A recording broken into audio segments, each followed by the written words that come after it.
Imagine you are navigating your day in India. Right. You wake up, you realize you're out of milk, so you open up a quick commerce app on your phone and you just, order groceries to be delivered in 10 minutes. As we all do. Exactly.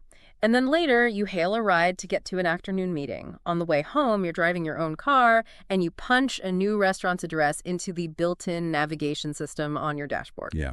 From your perspective, every single one of those actions feels completely independent. Because you're using different apps for it. Right. You are interacting with different brands, different interfaces, different physical vehicles. But get this, beneath the surface, every time you tap order or every time you watch a driver icon make a left turn on your screen, there is an invisible foundational layer of data making it all function. Yeah, the digital bedrock. Exactly. So, welcome to the Deep Dive. Today, our mission is to unpack a stack of strategic, financial, and operational reports on the company providing that exact bedrock. The company is CE Infosystems Limited. Though, almost everyone knows them by their brand name, MapmyIndia. Yeah, MapmyIndia, yeah. And we're really going to look under the hood today. What is truly fascinating about the source material we're looking at today is how it forces a complete perspective shift. Yeah, so? Well, when most people hear the word map, they immediately think of, like, a consumer utility. Sure, like a free app on your phone. Exactly. An app you open when you are lost in a new neighborhood. Yeah. But the data reveals a completely different operational reality for this company. MapmyIndia is not primarily a consumer app company fighting for, real estate on your home screen. Right. They are, at their core, an infrastructure company. They provide the digital roads, the underlying software architecture that other businesses use to build their entirely own operations upon. Okay, so first we need to unpack what they actually do when they aren't just, drawing lines on a smartphone screen. Yeah, because it's a lot. It is a lot. Looking at the source documents, the list of what they sell is just incredibly dense. We are talking about digital maps, mapping software, location APIs, GPS navigation, tracking devices, location-based IoT platforms. I mean, it looks like enterprise alphabet soup. It's a very dense catalog for sure, but the underlying mechanism connects all of it. Their customer base is overwhelmingly B2B. So business to business. Okay. And B2B2C, which is business to consumer, they are selling directly to vehicle makers, logistics firms, app companies, large government agencies. Oh, wow. So they aren't really dealing with the end user much at all. Barely. And they deliver this software and data through three primary models. There's MaaS, which is Maps as a Service. Right. SaaS, Software as a Service. And PaaS, Platform as a Service. So instead of selling a finished standalone product to a consumer, they're basically leasing access to their geographical intelligence. Okay, let's bring those acronyms down to earth for a second. I keep thinking it's like the restaurant industry. Okay, I like that. It's as if MapmyIndia isn't the restaurant serving you a plated meal. They are the commercial kitchen equipment. They're the wholesale supply chain and like the master recipe book that the restaurant entirely relies on to even exist. That is a great way to look at it. Consider the mechanics of how a major logistics company in India actually operates. Right. Let's say they have a fleet of delivery trucks, and they need to route, 10,000 packages across a sprawling, constantly changing urban environment like Delhi or Mumbai. Which is chaos. Utter chaos. They cannot hand their drivers a paper map, and they certainly don't just open a free consumer app and type in addresses one by one. Obviously not. Instead, their internal dispatch software pings MapmyIndia's APIs. And, an API is just a software bridge that allows two systems to talk to each other. Right, right. So the logistics company's servers are querying MapmyIndia's database millions of times a day. Wow. Millions. Yeah, to optimize those routes in real time, calculating traffic, road closures, delivery windows. They aren't buying a static picture of a road. They're renting access to a dynamic, ever-updating database of physical reality. So when an automotive OEM, an original equipment manufacturer like a car brand, builds a vehicle, they aren't just slapping a shiny touchscreen on the dashboard and hoping the driver, connects their phone via Bluetooth. No, not at all. They are taking MapmyIndia's core data and integrating it deeply into the car's own internal computing system. And that deep integration is critical. Or look at a food delivery app. Okay. When you, the end user, are watching that little motorcycle icon inch its way toward your house, the delivery company has actually embedded MapmyIndia's software directly into the code of their app. So you think you're interacting with the delivery brand? Exactly. But the geographical logic rendering that map and tracking that driver is MapmyIndia's infrastructure operating entirely in the background. That makes the distinction really clear. But here's the natural question. If they're the kitchen and the recipe book, how exactly do they charge the restaurants? The economics. Right, because we need to look at the structural economics of this business model. The financial snapshot in these reports tells a very specific story about how value is captured here. The financials reveal the sheer leverage of a B2B software model. It's fascinating. Their revenue generation is split primarily into two main engines. Okay, what are they? First, you have the map-led business. This encompasses the software, the licensing, and those API queries we just talked about. The digital side. Right. Second, you have the IoT-led business, which stands for Internet of Things. Got it. This side involves physical hardware, so vehicle trackers, telematics devices, and the connected software that manages those physical assets. Yeah. And alongside these two, they also have a dedicated segment for direct government project work. Okay, so the numbers for the financial year 2024 paint a really stark contrast between those engines. They do. Their total revenue was roughly 379.4 crore rupees. And out of that total, the map-led business generated 267 crore. Which means software and data licensing accounted for about 70.4% of their total revenue. Which is huge. But the IoT business, the hardware and tracking side, that saw an explosive 90% jump. Yeah, it went from 59.1 crore in FY23 to 112.4 crore in FY24. That is wild growth. It is. But the reason the revenue mix is so important is because of the defensive moats built around the map-led business. The economic trenches, basically. Exactly. They operate with three deep layers of defense that protect those revenues from competitors. Let's hear them. The first, and perhaps the most impenetrable, is their technological advantage. They have spent 30 years, let that sink in, 30 years building a hyper-localized database of Indian geospatial data. Wow. Because mapping India is not like mapping the American Midwest. Not at all. Everything there is on a neat grid system. But Indian addresses can be, well, highly unstructured. Oh, incredibly unstructured. Yeah. You have undocumented alleys, you have constantly changing local landmarks that are used as official directions. Right, like turn left at the big banyan tree. Exactly. Yeah. And highly complex traffic rules that differ drastically from neighborhood to neighborhood. You cannot just parachute a satellite over the subcontinent and generate a usable routing map. You actually need people on the ground. You do.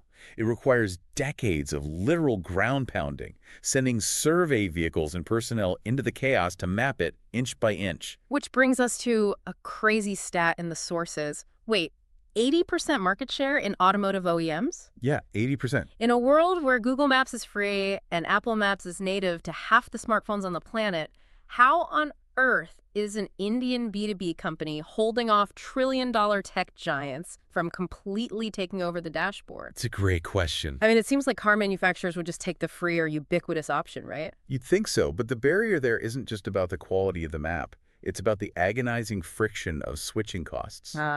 In-vehicle software is not like a consumer smartphone where you can just, delete an app and download a new one in 10 seconds. Right, it's baked in. It's totally baked in. When a car maker integrates mapping software, it is tied to complex, multi-year engineering cycles. Wow. The software has to interact with the car's sensors, its safety validations, stringent regulatory compliance standards.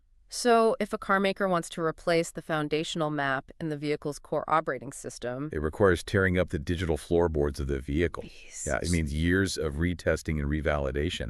So once MapmyIndia gets their software into a vehicle platform, the cost and pain for the car maker to switch to a competitor are astronomically high. Which feeds right into their third moat, the ecosystem integration. Right. They aren't just in the cars, they are integrated across government databases, enterprise logistics platforms, and the auto sector. But let's look at the financial result of having those moats, because the profitability metrics here are kind of staggering. They are. The profit margins really demonstrate the beauty of a fixed cost asset. Explain that. Well, once MapmyIndia builds the core map, this incredibly expensive, painstakingly detailed digital asset that took 30 years to compile, a marginal cost of adding one more enterprise customer to that software platform is virtually zero. Because the work is already done. Exactly. Whether 10 logistics companies query the API or 10,000 query it, the map is already built. And the margin reflects that perfectly. In quarter 4 of FY26, their overall EBITDA margins hit 44.6%. Which is fantastic. That is the kind of profitability you only really see when your core product costs almost nothing to duplicate and distribute. Yeah, and to make that tangible, look closely at the revenue breakdown for that specific quarter. Okay. Out of 145 crore rupees in operating revenue for Q4 FY26, 127.2 crore came directly from map data and related software services. Wow. Meanwhile, the device sales, the physical IoT hardware they pushed out the door, brought in just 17.8 crore. So the software is unequivocally the golden goose here. It is carrying the profitability of the entire enterprise. Okay, but that raises a question. If the software is producing 44.6% EBITDA margins, why are they bothering with the physical IoT hardware at all? It's a fair point. I mean, hardware is notoriously difficult. You have to deal with manufacturing bottlenecks, physical inventory, supply chain shocks, warranties. Hardware just dilutes those pristine software margins. It absolutely does in the short term. So is the hardware just a Trojan horse? Are they out there bolting physical trackers onto fleet vehicles solely as a mechanism to lock those companies into recurring monthly software subscriptions? The data strongly suggests that the hardware is indeed a strategic wedge. A wedge, okay. You are correct that physical devices dilute their gross margins in the immediate term. However, a physical vehicle tracker is effectively useless without a software dashboard to interpret the telemetry data it emits. Oh, I see. Right. So by convincing a fleet operator to install the MapmyIndia tracker, they immediately capture the raw data stream from that vehicle. Which means they need the software. Exactly. That hardware installation then secures a highly sticky, long-term SaaS subscription for the analytics dashboard. That's brilliant. It's a fundamental transition in their business model. They are moving from merely providing a static map to actively managing a company's physical assets in real time. Okay, so they've locked down 80% of the auto OEM market, and they have this brilliant Trojan horse strategy for enterprise fleets. Yeah.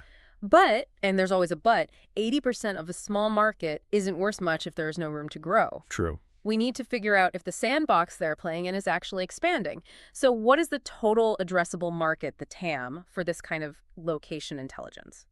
The sources point to directional estimates suggesting a combined market size of around 8,700 crore rupees over the next 3 to 4 years. Okay. And within that expanding universe, MapmyIndia has stated an internal aspiration to cross the 1,000+ crore revenue threshold. Let's contextualize that for a second. Sure. If they are currently sitting at roughly 379.4 crore in revenue for FY24, and the total market is projected at 8,700 crore, their penetration is sitting somewhere in the single-digit to low teens range. Barely scratching the surface. Exactly. Despite their dominance in specific niches like OEMs, they have barely touched the broader commercial opportunity. And the gap between their current revenue and that 8,700 crore TAM is the crux of their growth thesis. It is vital to understand what forces are actually expanding that sandbox. What's driving it? Well, the TAM isn't growing just because more cars are being sold.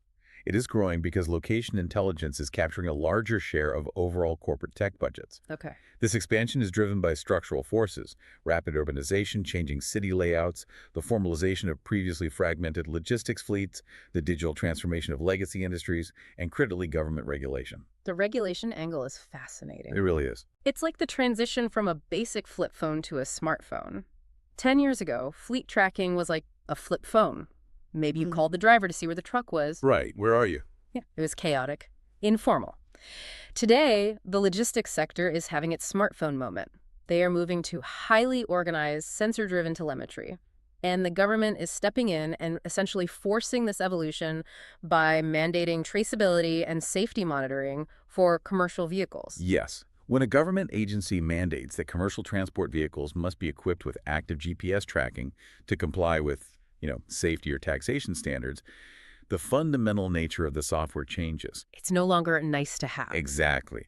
Location tracking transforms overnight from an optional operational luxury into a mandatory, non-negotiable expense. Wow. That regulatory tailwind is what makes their target market incredibly durable. It ceases to be about convincing a fleet owner that tracking is a good idea. It becomes about providing the compliance layer they are legally required to have. And you can actually see that mandatory demand bottlenecked in their order book. The reports highlight an order book that grew from roughly 377 crore, jumped to 918 crore, and is projected to eventually cross the 1,750 crore mark. Which is substantial. Let's compare those numbers. You have a 1,750 crore backlog of signed contracts, but your recognized revenue for FY24 was only 379.4 crore. That paints a picture of a company with an immense queue of demand wrapped around the block, just waiting to get through the door. The demand is definitely queued up. Yeah. But having a huge order book and successfully converting it into cash flow are two entirely different operational challenges. That's very true. A durable market is not an infinitely large one. To justify their valuation and bridge the gap between their current revenue and that 8,700 crore potential, they cannot just rely on their legacy business. They have to constantly invent new applications for their geospatial data. Right. So if the traditional auto and logistics markets represent their foundation, where are the new frontiers? The sources highlight three specific vectors where MapmyIndia is placing their bets for future growth. First, the transition to electric vehicles. Second, international expansion into Southeast Asia. And third, the integration of next-generation hardware like drones. Let's dig into the EV transition first, because the mechanics of routing an electric vehicle seem fundamentally different than routing an internal combustion engine. Oh, they are. The shift to EVs alters the entire premise of what a map needs to accomplish. How so? With a traditional gas-powered car, a routing algorithm primarily needs to calculate distance and real-time traffic congestion. Right, because gas stations are everywhere. Exactly. If the vehicle runs low on fuel, the driver simply pulls into a gas station, they refuel in 5 minutes. The margin for error is wide. But with an electric vehicle, the route calculation evolves from a simple geometry problem into a highly complex energy management equation. Because the algorithm has to actively calculate battery drain. And to do that accurately, distance isn't enough. The map needs to know the exact topography of the route. If you are driving up a continuous steep incline for 20 miles, your battery will drain significantly faster than driving on a flat highway. Exactly. The topographical data is paramount. The API needs granular elevation profiles for every stretch of road. Wow. It also needs to factor in ambient temperature because extreme heat or cold impacts battery efficiency. Furthermore, it must route the driver through a highly fragmented network of compatible charging stations. And ideally, it needs to know in real time if those specific chargers are functional and available. It is essentially real-time range anxiety management. That's a perfect phrase for it, yes. And this is where their 30-year data moat becomes a weapon. A generic global map provider might have the road layout, sure, but MapmyIndia claims to have the hyper-localized elevation data and the deeply integrated charging network data specifically for the Indian subcontinent. As premium global EV manufacturers try to enter the Indian market, they quickly realize that a generic map will leave their drivers stranded. They practically have to partner with MapmyIndia to ensure their vehicle's battery management software functions optimally on Indian roads. The depth of that localized data is their strongest pitch to EV manufacturers, without a doubt. Now, looking at how they're trying to leverage that core competency of mapping complex environments, we arrive at their international strategy. Okay, let's talk about that. The sources note they have formed a joint venture to target the Southeast Asian market, starting specifically with Indonesia. I am going to push back hard on this Indonesian expansion, to be honest. Okay, why is that? Because from a strategic standpoint, it feels incredibly risky. Their entire defensive moat in India was built over 3 decades of ground pounding. They learned the intricate, undocumented nuances of Indian addresses, the local languages, the specific cultural ways directions are given. Can a company really just copy-paste that localized success into Indonesia? I mean, it is a totally different regulatory environment, a completely different consumer culture, and geographically, it is a gigantic archipelago of thousands of islands. Right. How does an Indian B2B company walk into Jakarta and beat the incumbents? Your skepticism is entirely warranted, and the operational hurdles there are substantial. So what's their thinking? The thesis MapmyIndia is operating on is that Western mapping conglomerates often fail to grasp the chaotic, unstructured nature of addresses and road networks in the developing world. Oh, interesting. Yeah. MapmyIndia believes their proprietary methodology, how they ingest unstructured data, how they map areas without formal street signs, is exportable. Ah, so the method is the export, not the map itself. Exactly. They view Indonesia as a market with similar structural mapping challenges to India. If they can deploy their mapping software stack and ingestion engines in Indonesia, They theorize they can undercut global competitors who try to apply a rigid Western grid mapping approach to a non-grid reality. That makes sense. But you are absolutely right. It requires them to essentially build a brand new data moat from scratch in a foreign sandbox, which requires immense capital and time. Well, while they're looking outward geographically to Indonesia, they're also looking upward technologically. The reports detail their push into utilizing 5G and artificial intelligence for real-time map updates, and they are heavily investing in drone applications for surveying and logistics. The drone integration is the logical endpoint of their transition into dynamic asset management. How so? Well, the 90% growth in their IoT segment proves they can manage physical vehicles on the ground. Right. As logistics companies begin adopting autonomous delivery drones, those drones require an entirely different type of map. Because they're in the air. Exactly. They don't just need a 2D layout of roads. They need high-definition 3D spatial data grids to avoid buildings, power lines, and changing topography. Wow. MapmyIndia wants their proprietary data to be the navigational brain for those commercial drone fleets. So EV integration, an Indonesian joint venture, and 3D drone mapping. If you just read the press releases, it sounds like a tech company staring down a golden decade of uninterrupted growth. It does sound like that. But the stock chart tells a violently different story. We need to do a reality check on the potholes they are hitting right now. Yes, we do.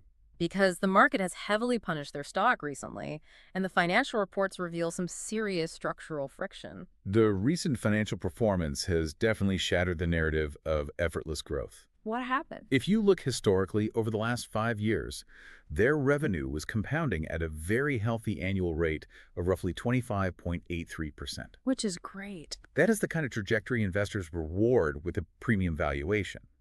But if you look at the trailing 12 months, the most recent year of operational data, their sales growth hit a wall. How bad? It slowed down to roughly 2%. Whoa. Going from nearly 26% annual growth down to 2% is a violent deceleration for a tech company. It's massive, and the market's reaction was merciless.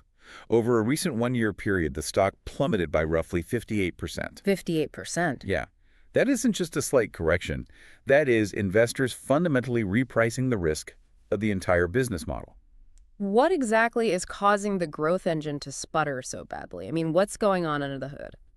The data points to a severe operational bottleneck regarding their cash flow, specifically a dramatic squeeze in their working capital. Okay, unpack that. The reports show that their working capital days stretched from a manageable 121 days all the way out to 283 days. 283 days. Let's put that into human perspective.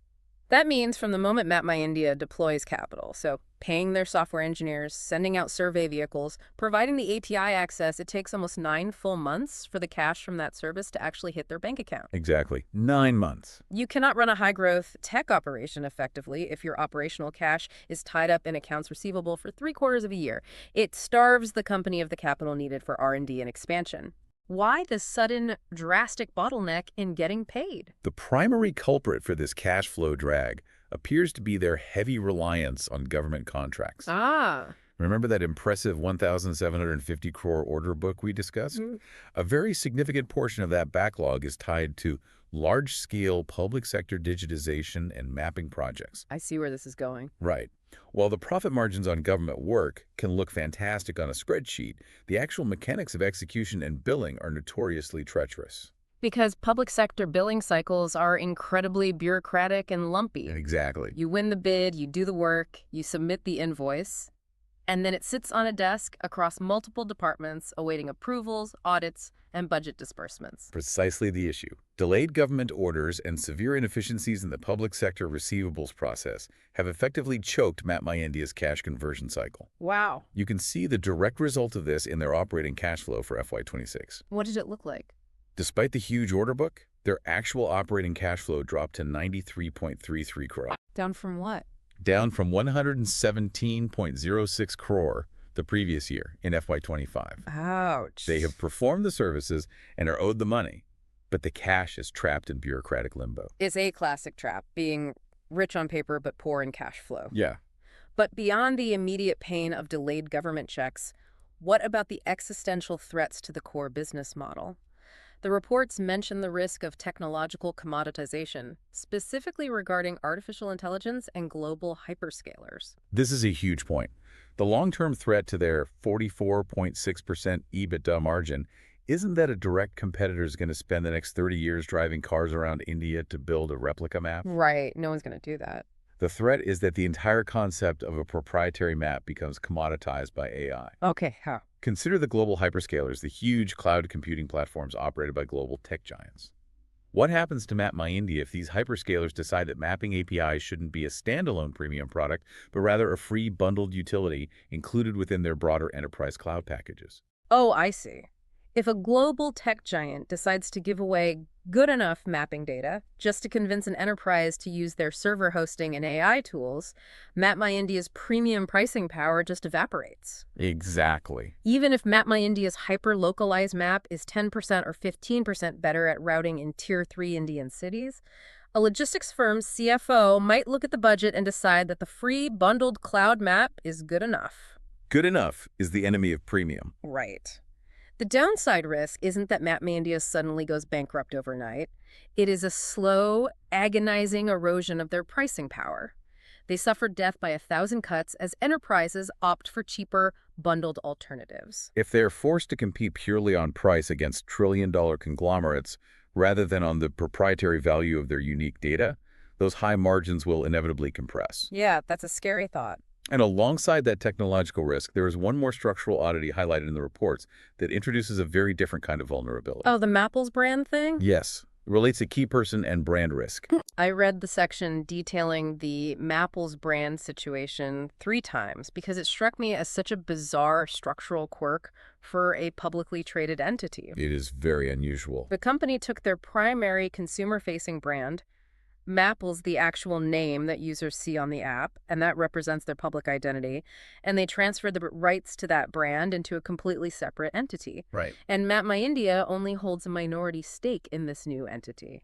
It is a highly unusual corporate arrangement. Currently, the core publicly traded enterprise business retains the licensing rights to use the Mapples brand name. Okay. But structurally, over the long term, the ultimate control and ownership of their most visible public identity sits outside of the fully owned corporate structure. Explain the logic of doing this, because from an outsider's perspective, it looks like introducing unnecessary governance risk. It does. It is as if a major beverage conglomerate moved the trademark for their most popular diet soda into a private company controlled by a relative and told their shareholders, "Don't worry, we will just license the name back so we can keep printing it on the cans." That's a funny but pretty accurate analogy. Why would management construct it this way? Is it to isolate the cash burn of consumer marketing away from the highly profitable B2B enterprise balance sheet? Isolating consumer cash burn is a plausible financial rationale. Consumer apps require immense marketing spend to acquire users, which drags down overall profitability. Right. By moving it to a separate entity, the core enterprise business maintains its pristine margins. Ah, However, it introduces significant friction for enterprise buyers. I can imagine. Imagine you are the CTO of an automotive manufacturer about to sign a 10-year, multi-million-dollar software integration contract with MapmyIndia. You look at the corporate structure and realize the company you are contracting with doesn't even fully own the consumer brand name that will be displayed on the dashboard of your vehicles. That introduces a weird layer of governance risk. Totally.